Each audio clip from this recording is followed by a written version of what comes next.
नमस्कार। आचरण के साथ मैं हूं टीएन मनीष, हाजिर हूं आज का मुद्दा लेकर। आज हम बात करेंगे बांग्लादेश में हिंदू अल्पसंख्यकों पर लगातार हो रहे अत्याचारों की।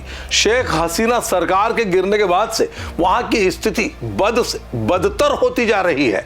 18 दिसंबर 2025 से 5 जनवरी 2026 तक के 19 दिनों में ही 5 हिंदुओं की वहां हत्याएं हो चुकी है। एक हिंदू विधवा से बलात्कार, उसे पेड़ से बांधकर बाल काटना और एक हिंदू की बेरहमी से हत्या।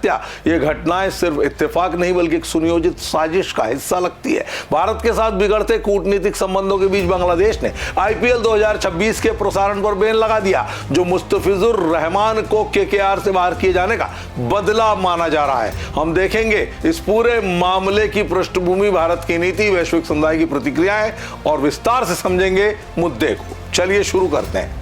बांग्लादेश में हिंदू अल्पसंख्यकों पर अत्याचार कोई नई बात नहीं। 1947 में 22% हिंदू बांग्लादेश में थे, महज 8% अब बचे। शेख हसीना की सरकार में कुछ स्थिरता थी, लेकिन अगस्त 2024 में उनके इस्तीफे के बाद मोहम्मद यूनुस की अंतरिम सरकार ने सत्ता संभाली। तब से इस्लामी कट्टरपंथी ताकतें मजबूत हुई है।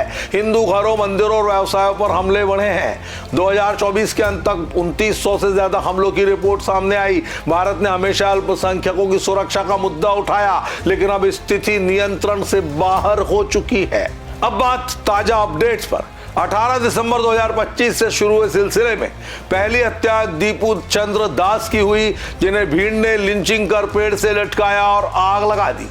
आरोप था उन्होंने इस्लाम पर आपत्तिजनक टिप्पणी की यानी ईश निंदा की।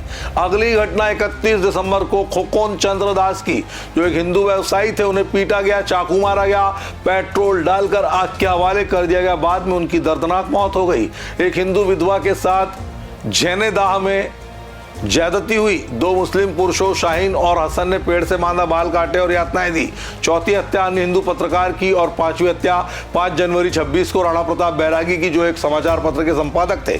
उन्हें जशोर जिले में गोली मार दी गई। ये सभी घटनाएं अल्पसंख्यकों पर लक्षित हमलों का हिस्सा है, जहां 7 से ज्यादा हमले महज दिसंबर में दर्ज हो गए। परिवार सदमे में, कानून व्यवस्था पूरी तरह बेपटरी हो चुकी है।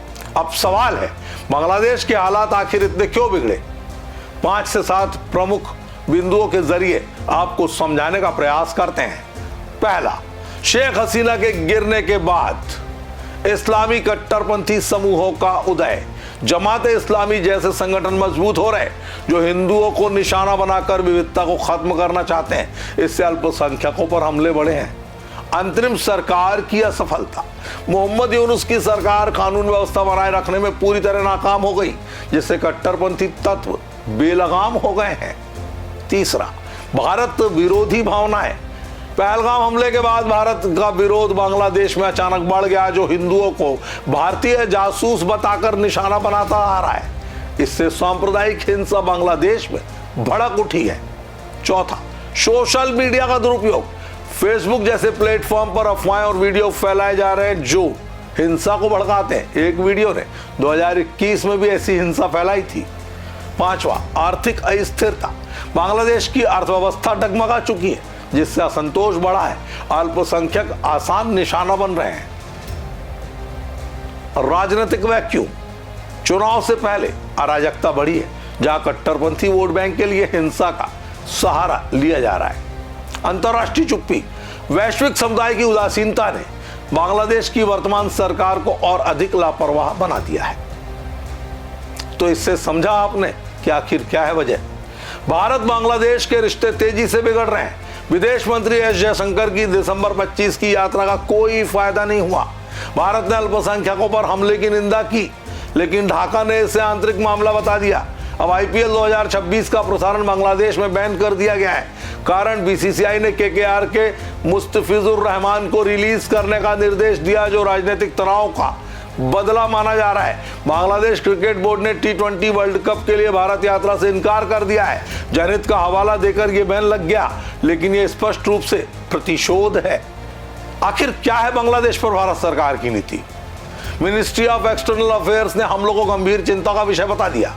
ढाका से न्याय की मांग की, लेकिन सीमित कार्रवाई से रिश्ते और खराब हो रहे हैं। भारत को वार्ता बढ़ानी चाहिए। शायद आर्थिक दबाव या आईसीसी जैसे मंचों का इस्तेमाल करके विश्व समुदाय में अमेरिका ने हिंदुओं पर हमले की निंदा तो की, मलेशिया के सांसद ने कानून व्यवस्था की विफलता पर सवाल उठा दिया, यूएनएचआरसी और अन्य ने चुप्पी साधी है, लेकिन भारत के साथ अमेरिका, मलेशिया जैसे देश हैं जो बांग्लादेश को अल्पसंख्यक सुरक्षा की सलाह दे रहे हैं। यूरोपीय मीडिया ने भी हिंसा को लगातार कवरेज दिया है। तो दोस्तों, बांग्लादेश में हिंदू अल्पसंख्यकों की स्थिति चिंताजनक है। भारत को मजबूत कूटनीति अपनानी होगी ताकि रिश्ते सुधरें, अत्याचार रुके। विश्व समुदाय को भी इस मसले पर सक्रिय तौर पर आगे आना चाहिए। आपको क्या लगता है? अपनी राय से हमें कमेंट बॉक्स में अवश्य अवगत कराएं। आज के मुद्दे में इतना ही। आप बने रहिए आचरण न्यूज के साथ। नमस्कार। देश दुनिया की सभी खबरें देखने के लिए जुड़े रहिए आचरण न्यूज से। आचरण न्यूज, हर कदम आपके साथ।